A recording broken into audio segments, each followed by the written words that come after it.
Hello दोस्तों, good morning to all of you. कैसे हैं आप सब लोग। 6 जुलाई 2025 के इम्पॉर्टेंट न्यूज़ आर्टिकल्स को डिस्कस करने वाले हैं इस वीडियो में। अगर आप लोगों को वीडियो इन्फॉर्मेटिव लगता है, वीडियो अच्छा लगता है, तो लोगों के साथ इस वीडियो को ज़रूर शेयर कर दीजिएगा।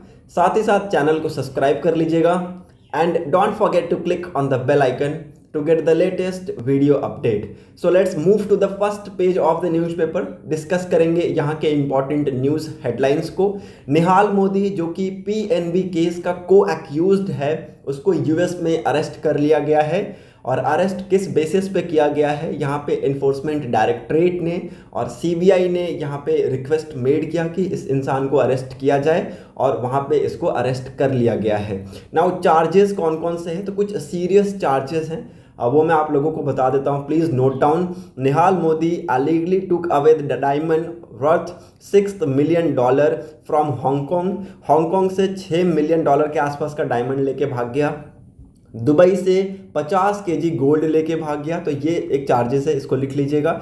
दूसरा important thing that is witness को मिटाने के जुर्म में, मनी लॉन्ड्रिंग करने के जुर्म में इनके ऊपर ये इल्जाम लगाए गए हैं। और जो फॉर्ज पेपर हैं, झूठे कागजात हैं, इनको फोर्सफुली साइन करवाया गया है इस इंसान के द्वारा, इसलिए इनको यहाँ पे अरेस्ट किया गया है। So it is very important, इसको लिख लीजिएगा। निहाल मोदी हु इज को accused in 17,578 crore Punjab national bank scheme case and the brother of its mastermind Nirav Modi has been arrested in the US based on the extradition request made by the ED and the CBI। तो ये important news है, इसको highlight कर लीजिएगा। Move करते हैं next important news की तरफ, जो कि इसी के पैरेलल में है।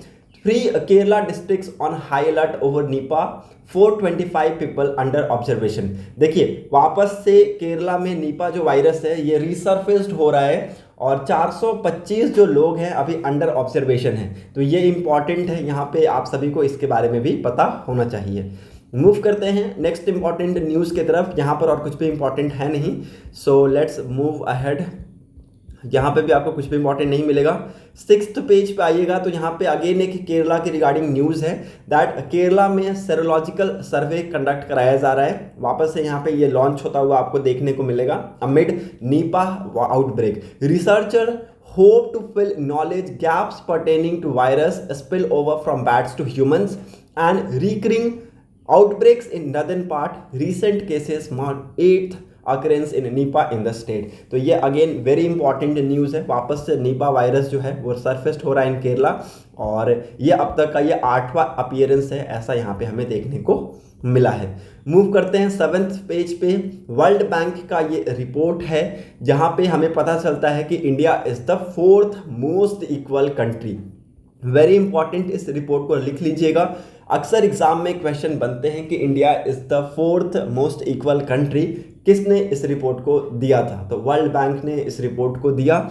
और inequality in India has come down significantly between 2011-12 and 2022-23, making it the 4th most equal country globally according to the World Bank report। तो 2011-12 के कंपैरिजन में 2022-23 के डाटा देखें तो यहाँ पे इनइक्वालिटी बहुत कम हुआ है, बहुत ज़्यादा रिड्यूस हुआ है। और ये क्या बनाता है, हमारे देश को बनाता है 4था most equal country in the world।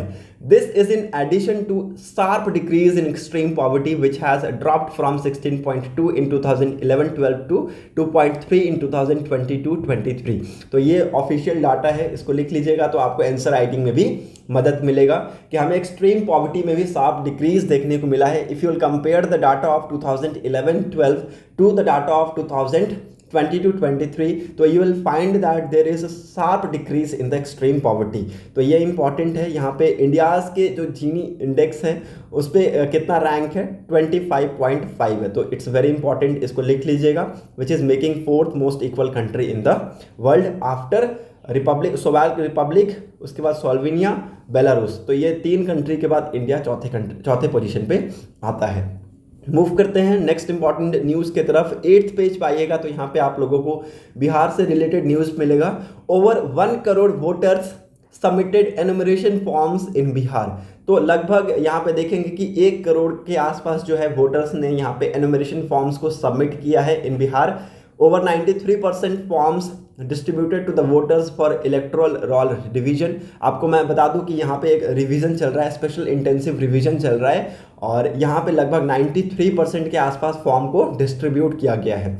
The election commission on Saturday said that the special intensive revision was underway in full swing in Bihar. Bihar में बहुत तेजी से ये बढ़ता जा रहा है, मतलब कि बहुत तेजी से चल रहा है और बहुत अच्छे से ये कंडक्ट कराया जा रहा है। Booth level officer BLOs and supervisor election official agents appointed by political parties and volunteers working tirelessly at the grassroots level to ensure that no eligible electors were left out। तो यहाँ पे देखिए इन सारी चीज़ों को इंश्योर किया जा रहा है, तो ये इंपॉर्टेंट है, इस चीज़ को आप लोग यहाँ पे लिख लीजिएगा। मूव करते हैं नेक्स्ट इंपॉर्टेंट न्यूज़ की तरफ, जो कि 9th पेज पे है। Amit Shah lays foundation for India's first cooperative यहाँ पे यूनिवर्सिटी का यहाँ पे इन्होंने फाउंडेशन ले किया है, और ये again it's very important. Union minister of cooperation and home affair Amit Shah laid the foundation stone of India's first national cooperative university on Saturday। तो सैटरडे के दिन इन्होंने ये नींव रखी है, और अगेन इट्स वेरी इंपॉर्टेंट, ये बहुत ज़्यादा इंपॉर्टेंट हो जाता है, तो इसको भी आप लोग यहाँ पे लिख लीजिएगा। मूव करते हैं नेक्स्ट इंपॉर्टेंट न्यूज़ की तरफ, यहाँ पर और कुछ है नहीं, so let's move to the science section. Science section में आज कुछ पढ़ने की ज़रूरत है नहीं, so let's directly move to the FAQs section. FAQs का सेक्शन में दोनों ही आर्टिकल बहुत ही ज़्यादा इंपॉर्टेंट है। क्यों, यहाँ पे मैं आप सभी को बता देता हूँ। एक तेलंगाना ब्लास्ट से, जो कि फार्मास्यूटिकल यूनिट में हमें देखने को मिला सिगाची डिस्ट्रिक्ट में, तो ये इंपॉर्टेंट है। Sigachi industry, not district, industry के फार्मास्यूटिकल यूनिट में हमें ब्लास्ट देखने को मिला, जिसमें बहुत से लोगों की यहाँ पे जाने चली गई। दूसरा, यहाँ पे महाराष्ट्र में जो यहाँ पे 3 लैंग्वेज पॉलिसी को लेके यहाँ पे कंट्रोवर्सी चल रहा है, उसको भी हम लोग इसमें डिस्कस करने वाले हैं। तो ये दोनों ही आर्टिकल बहुत ही ज़्यादा इंपॉर्टेंट है। देखिए 30 जून को मॉर्निंग में लगभग 9:10 पे एक एक्सप्लोजन हमें देखने को मिला सिगाची इंडस्ट्री के एक फार्मास्यूटिकल फैक्ट्री में, और ये 3 स्टोरी बिल्डिंग था। इसमें बहुत तेज़ी से आग लगा, और मैं आप सभी को बता दूं कि 39 लोगों की यहाँ पे डेथ हो गई है। 39 मतलब कि अप्रॉक्सीमेट 40 लोगों की यहाँ पे डेथ हो गई है, और बहुत से लोग यहाँ पे इंजर्ड थे। ओके, व्हाट हैपेंड, अभी देखिए इसके ऊपर एक कमेटी बताया गया है कि कॉज ऑफ एक्सप्लोजन, मतलब कि उसका लगने का, आग लगने का, फायर लगने के पीछे रीज़न क्या है, उसका इन्वेस्टिगेशन किया जा सके, तो इसके लिए 4 मेंबर की कमेटी बैठाया गया है। The committee is led by B Venkateshwar Rao.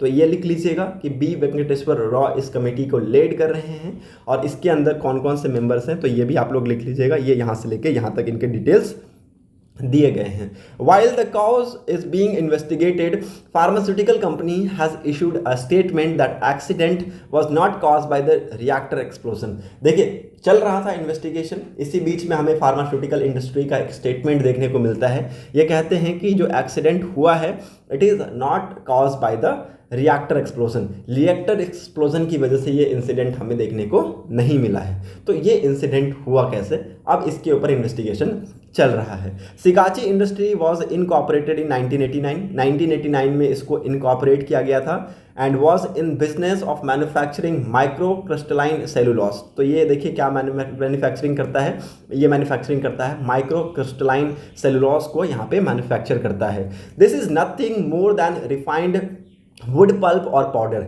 ये रिफाइंड वुड पल्प पाउडर से और ज़्यादा कुछ नहीं है, ये ऐसा ही कुछ हमें देखने को मिलता है। This powder is saved into tablet. इसी पाउडर को टैबलेट के रूप में या टैबलेट के फॉर्म में सेव्ड किया जाता है, और यहाँ पे सर्व किया जाता है एज अ मेडिसिन के तौर पे। द वुड पल्प और slurry is process in spray dryer that strips it of moisture, use hot air.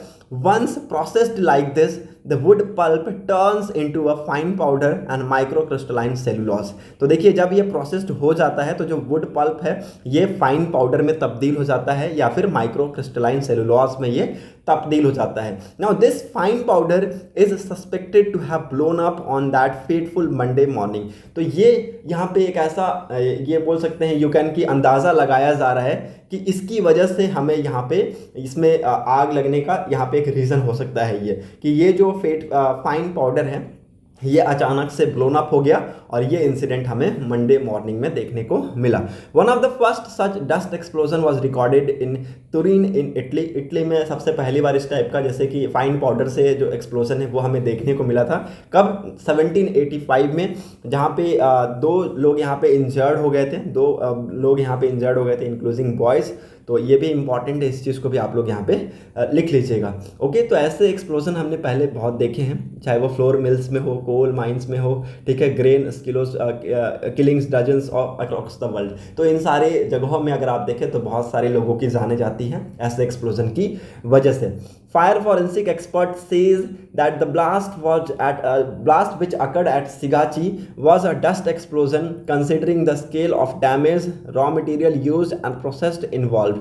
देखिए इंपॉर्टेंट है, फायर फॉरेंसिक जो एक्सपर्ट्स हैं ये कहते हैं कि जो सिगाची में यहाँ पे डस्ट एक्सप्लोजन हुआ है ये बहुत ज़्यादा सर्व डैमेज है और ये एक टाइप का डस्ट एक्सप्लोजन है और इसके अंदर जो भी सारी चीज़ें हैं वो यहाँ पे जल गई थी। इवन बहुत से लोग हैं, लगभग 40 लोगों की यहाँ पे डेथ हो गई। तो ये भी इंपॉर्टेंट है, इस चीज़ को भी लिख लीजिएगा। ये इनका भी ऐसा स्टेटमेंट है कि रिएक्टर के यहाँ पे उसकी वजह से नहीं हुआ है, ठीक है, यहाँ पे उनका स्टेटमेंट आया है। तो ये भी इंपॉर्टेंट है, इस चीज़ को भी हाईलाइट कर लीजिएगा। कोई भी रिएक्टर एक्सप्लोजन हमें इसके अंदर देखने को नहीं मिला है। Now what are the implication for the sectors? An American investment and real estate company in its April 2025 report said Telangana has emerged a pivotal contributor to India's life science and landscape, accounting for approximately 1/3 of the country's pharmaceutical production, 1/5 of the pharmaceutical export and 1/3 of the global vaccine production. देखिए ये बहुत ही ज़्यादा important है। American investment और जो real estate companies हैं अपने जो रिपोर्ट यहाँ पे पब्लिश किए थे अप्रैल 2025 में, इनका कहना है कि यहाँ पे इंडिया के लाइफ साइंस लैंडस्केप में तेलंगाना का बहुत ही ज़्यादा एक इम्पॉर्टेंट रोल यहाँ पे प्ले करता है और that make India 1/3 in the countries production level. Pharmaceutical production level में केरला बहुत ज़्यादा कंट्रीब्यूट करता है। फार्मास्यूटिकल एक्सपोर्ट में भी 1/5 के आसपास का केरला का शेयर है और अगर आप देखें वैक्सीन प्रोडक्शन में भी यहाँ पे 1/3 के आसपास का शेयर है। The state's position as a pharmaceutical unit hub has attracted significant investment with over $1.49 billion channelled into life science sector over the past 4 year. तो यहाँ पे देखिए इस सेक्टर में, मैन्युफैक्चरिंग सेक्टर में, फार्मास्यूटिकल मैन्युफैक्चरिंग सेक्टर में, यहाँ पे अगर आप इन्वेस्टमेंट देखें तो लगभग $1.49 बिलियन के आसपास का इन्वेस्टमेंट हमें यहाँ पे देखने को मिला है। It also analyse the role of Hyderabad in this scheme on the things. Over 20 life science and medical technology incubator are located in Hyderabad, which is the highest concentration in the country। तो लगभग आप देखेंगे 20 life science and medical technology incubator यहाँ पे located है हैदराबाद में, जो कि कंट्री का सबसे हाईएस्ट कंसंट्रेशन लेवल है। तो ये भी इंपॉर्टेंट है। India with Telangana as its hub has emerged as a powerhouse in the pharmaceutical sector। देखिए तेलंगाना में इंसिडेंट तो हुआ है, बट अगर मैं आप सभी को बताऊं contribution in the field of economy, contribution in the field of pharmaceutical sector, तो ये एक पावर हाउस है। यहाँ से हमने देखा है बहुत ज़्यादा अमाउंट ऑफ जो मेडिसिन है वो मैन्युफैक्चर होते हैं, बहुत ज़्यादा अमाउंट ऑफ जो मेडिसिन है वो एक्सपोर्ट होते हैं, बहुत ज़्यादा अमाउंट में जो वैक्सीन है वो प्रोडक्ट किए जाते हैं। तो ये इंपॉर्टेंट है, तो इसके बारे में भी आप लोगों को पता होना चाहिए। The US is one of the biggest market for India's medical export that is regulated by US food and drugs administrator. देखिए तो यूएस अब तक का इंडिया का सबसे बिगेस्ट मार्केट है इंडियन मेडिकल एक्सपोर्ट का, और इसको कौन रेगुलेट करता है? यूएस का एफडीए इसको रेगुलेट करता है। तो ये भी इंपॉर्टेंट है, इस चीज़ को भी यहाँ पे लिख लीजिएगा। The United state Pharmacopoeia National Formulary has a set of standards that regulate identity, strength, quality, purity and packaging and labeling through the chain of manufacture and the use। ठीक है, तो ये सारी चीज़ों को इंश्योर करने का काम भी इनका है। तो ये इंपॉर्टेंट है, ये आप लोग लिख लीजिएगा, बहुत ही ज़्यादा इंपॉर्टेंट है। To keep being plugged into this profitable market the standard have to match। तो अगर देखिए प्रॉफिटेबल मार्केट यहाँ पे आना है, अच्छा बिजनेस चलना है, तो यहाँ पे जो स्टैंडर्ड है वो थोड़ा हाई रखना होगा, मेंटेन करना होगा। तो ये इंपॉर्टेंट है। Safety is one of the key aspect of branding for the pharmaceutical industry that helps build trust among the customer. तो सेफ्टी एक बहुत बड़ा इशू है, जिसकी वजह से यहाँ पे देखिए फार्मास्यूटिकल सेक्टर में जो क्वालिटी ऑफ मेडिसिन और जो एग्जैक्ट थिंग बेचते हैं। जैसे कि मान लीजिए आपको कोई बीमारी है या फिर मुझे कोई बीमारी है, मुझे सर्दी जुकाम या फिर फीवर है, मैं गया किसी फार्मास्यूटिकल उसमें यूनिट में या फिर you can say that shop में, वहाँ पे उस शॉप से मैं उस मेडिसिन को लिया और मेरी जो बीमारी है, मेरा जो प्रॉब्लम है वो सॉल्व हो गया। तो क्या है कि मैं दो लोगों को प्रेफर करूंगा कि भाई हाँ उस शॉप में बहुत अच्छा मेडिसिन देते हैं, उनका प्रिस्क्रिप्शन बहुत अच्छा है, ठीक है। तो ऐसे ये सही सारी जो चीज़ें हैं ना, उन सारी चीज़ों की वजह से यहाँ पे जो सेक्टर है वो इंक्रीज करता है ना। What about pollution control norms? Hyderabad and Telangana pharmaceutical industry growth has been aided by lax zoning and regulatory norms. Industrial area have to be necessarily away from residential area, मतलब कि industrial area residential area से थोड़ा दूर होना चाहिए, ठीक है, ताकि यहाँ पे जो pollution है उसको यहाँ पे देखा जा सके। The IDA Parasylums was established in early 1980s, drawing some of the biggest pharmaceutical firm in the area away from Balanagar and Patancheru that led the initial growth of the industry in Hyderabad. तो ये important है, इस चीज़ को भी यहाँ पे लिख लीजिएगा। Environmentalist have documented how tons of toxic chemical and effluent have been released into the ground and into the water bodies around the region। तो इसलिए यहाँ पे कहा जाता है कि देखिए यहाँ पे इंडस्ट्रीज़ में क्या होता है, बहुत सारे जैसे कि कोल इंडस्ट्री में बहुत ज़्यादा धुआं निकलता है, ठीक है, और आप देखेंगे कि ऐसे ऐसे इंडस्ट्रीज़ में पाउडर्स वगैरह बहुत ज़्यादा बनते हैं। तो ये सारे जो पाउडर्स हैं, केमिकल्स हैं, ये ग्राउंड के जो फर्टिलिटी है उसको भी ख़राब करते हैं, साथ ही साथ वाटर के जो कंटामिनेशन लेवल है उसको भी बढ़ा देते हैं। तो ये इंपॉर्टेंट है, इसके ऊपर भी हमें काम करना होगा। और मैं आप सभी को बता दूँ कि यहाँ पे फार्मास्यूटिकल जो पॉल्यूशन है वो बहुत तेज़ी से इंक्रीज़ होता है और इसकी वजह से यहाँ पे बहुत से लोग हैं वो बीमार पड़ते हैं। व्हाट नेक्स्ट में यहाँ पे आप देखेंगे कि the pharmaceutical sector hold the potential to attract investment and create high employment opportunity in Hyderabad and other place in India. तो देखिए हमने अब तक ये देखा कि हैदराबाद में फार्मास्यूटिकल जो सेक्टर है ये बहुत तेजी से अट्रैक्ट कर रहा है क्या, इन्वेस्टमेंट को। साथ ही साथ ऐसे इंडस्ट्रीज, ऐसे यूनिट सेटअप करने की ज़रूरत है इंडिया में ताकि और इन्वेस्टमेंट हमारा अट्रैक्ट कर सके। तो ये हमारे पास ऐसी कैपेसिटी भी है। तो ये इंपॉर्टेंट है, होप आप लोगों को ये समझ में आ गया होगा। मूव करते हैं नेक्स्ट इंपॉर्टेंट न्यूज़ की तरफ। Why is Maharashtra debating over Hindi? Hindi के ऊपर महाराष्ट्र क्यों डिबेट कर रहा है? तो मैं आप सभी को बता दूं 3 लैंग्वेज पॉलिसी के द्वारा यहाँ पे महाराष्ट्र में हिंदी को मैंडेटरी किया जा रहा था, लेकिन महाराष्ट्र सरकार के द्वारा इस लैंग्वेज को यहाँ पे अपोज किया गया, सक्सेसफुली अपोज कर लिया गया है। मतलब कि अब यहाँ पे मैंडेटरी नहीं है। क्लास 1 से लेके क्लास 5 तक के लिए यहाँ पे मैंडेटरी किया जा रहा था, बट ये अब क्या है, ऑप्शनल है। ये आप लोगों को पता होना चाहिए ना। What is the language debate in Maharashtra? On 16th of April, Maharashtra government issued an order making Hindi mandatory as a third language in English and Marathi medium schools in the State Board of Maharashtra। ठीक है, तो ये आप लोगों को पता होना चाहिए। महाराष्ट्र गवर्नमेंट ने यहाँ पे एक ऑर्डर इशू किया कि हिंदी को मैंडेटरी किया जा रहा है, ठीक है, थर्ड लैंग्वेज के तौर पे आफ्टर इंग्लिश और Marathi medium in the state board of Maharashtra. The government said that it was as per the provision of national education policy 2020। The government ने कहा कि ये जो चीज़ें हो रही है ये 2020 के जो नेशनल एजुकेशन पॉलिसी है उसके तहत किया जा रहा है। At present 2 language are being taught from grade 1 to grade 4। तो ग्रेड 1 से ग्रेड 4 के बीच में आप देखेंगे 2 लैंग्वेज पढ़ाया जा रहा है, एक हो गया इंग्लिश और दूसरा हो गया Marathi in the state. And as per the education framework, state education framework 2024, Hindi will be mandatory as the third language in all English and Marathi medium school from grade 1 to grade 5, the order stated.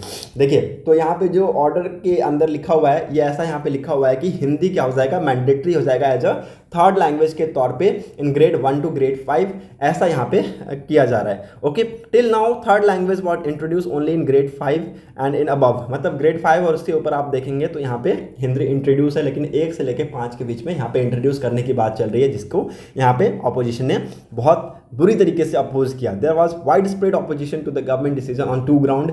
2 ground के basis पे oppose किया गया है। पहला, that a third language should not be impose in primary school from grade 1 to grade 5। ऐसा कहा गया कि थर्ड लैंग्वेज को यहाँ पे ग्रेड 1 से ग्रेड 5 के बीच में यहाँ पे इम्पोज नहीं करना चाहिए। दूसरा यहाँ पे किस ग्राउंड पे, was about the imposition of Hindi. Regional linguistic group, academics, civil society member and prominent literary figures raised their voice against the move which is dubbed as an effort to force Hindi into the state। तो it's very important, cultural hegemony को ये damage करने की कोशिश कर रहे हैं, ऐसा यहाँ पे इनके तरफ से ये इंजाम लगाया गया है। तो ये इंपॉर्टेंट है, इस चीज़ को यहाँ पे आप लोग नोट डाउन कर लीजिएगा। Expert argue that NEP 2020 focused on R1 R2 और R1 के ऊपर फोकस करता है which is the mother tongue and an additional second language for the primary education. तो ये भी इंपॉर्टेंट है, इस चीज़ को भी आप लोग नोट डाउन कर लीजिएगा। किस चीज़ के ऊपर फोकस करता है? NEP हमारा फोकस करता है R1 और R2 के ऊपर, जो कि मदर टंग है। तो ये भी आप लोगों को लिख लेना है। और गवर्नमेंट का क्या रिस्पॉन्ड है ये मैं आप सभी को बता दूं। गवर्नमेंट ने अभी यहाँ पे इस चीज़ को वापस ले लिया है, मतलब कि बहुत ज़्यादा ऑपोजिशन हमें देखने को मिला, बहुत ज़्यादा ब्लैकलिस्ट हमें देखने को मिला। तो ऐसा यहाँ पे कहा जा रहा है कि हिंदी अभी मैंडेटरी नहीं होगा, इट विल बी ऑप्शनल। तो ये भी इंपॉर्टेंट है, इसके बारे में भी आप लोगों को पता होना चाहिए। मूव करते हैं, यहाँ पर और कुछ भी है नहीं। So that's it for today's video analysis. अगर आप लोगों को वीडियो इन्फॉर्मेटिव लगी हो तो लोगों के साथ इस वीडियो को जरूर शेयर कर दीजिएगा, साथ ही साथ चैनल को सब्सक्राइब कर लीजिएगा and don't forget to click on the bell icon to get the latest video update.